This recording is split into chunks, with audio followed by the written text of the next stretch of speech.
பாஜகவினுடைய டப்பா என்ஜின் பாஜகவினுடைய டப்பா என்ஜினுக்கு முன்னால தமிழ்நாட்டுடைய திராவிட மாடல் சூப்பர் ஃபாஸ்ட் என்ஜின் என்றும் தலைகுனியாது. இந்த உறுதியை தமிழ்நாட்டில் இருக்கக்கூடிய ஒவ்வொரு வீட்டுக்கும் ஒவ்வொரு வாக்காளர்களுக்கு கொண்டு போய் சேர்க்க வேண்டியது உங்களுடைய வேலை. களப்பணி மட்டும்தான் இனி உங்களுடைய முழு பணி.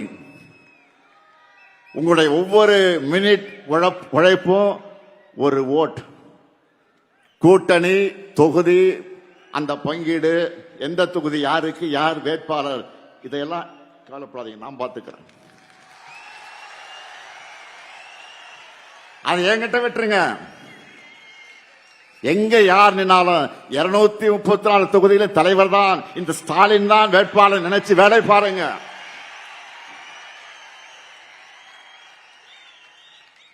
ஒற்றுமை இல்லாம இலக்கை அடைய முடியாது. அதனால தோழமை கட்சியுடைய ஒற்றுமை உணர்வோடு நாம் பணியாற்றணும். இதை பண்ணால 224 போல முழு வெற்றி நம்ம வசமாகிவிடும். இங்க இருக்கிற உங்க எல்லாருக்கும் நல்லா தெரியும், நாம தேர்தல் வேலைகளை எப்போ தொடங்கிட்டோம்.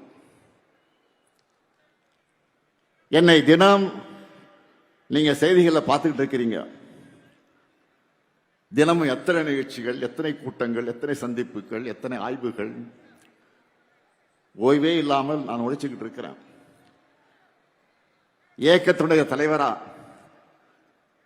நான் பொறுப்பேற்றுக்கும் போது சொன்னேன், என் சக்தியையும் மீறி நான் உழைப்பேன் என்று சொன்னேன்.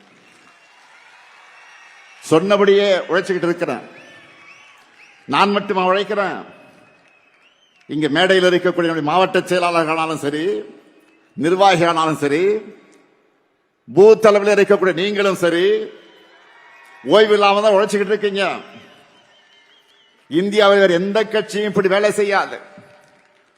இப்படி நாம் உழைக்கிற காரணத்தால் தான் தமிழ்நாடு நம்பர் 1 இருக்கு. திராவிட முன்னேற்ற கழகம் நம்பர் 1 இருக்கு. தொடர்ந்து வெல்ல உழைப்போம், மீண்டும் வெல்வோம், மீண்டும் மீண்டும் வெல்வோம், வெல்வோம் ஒன்றாக. நன்றி, வணக்கம்.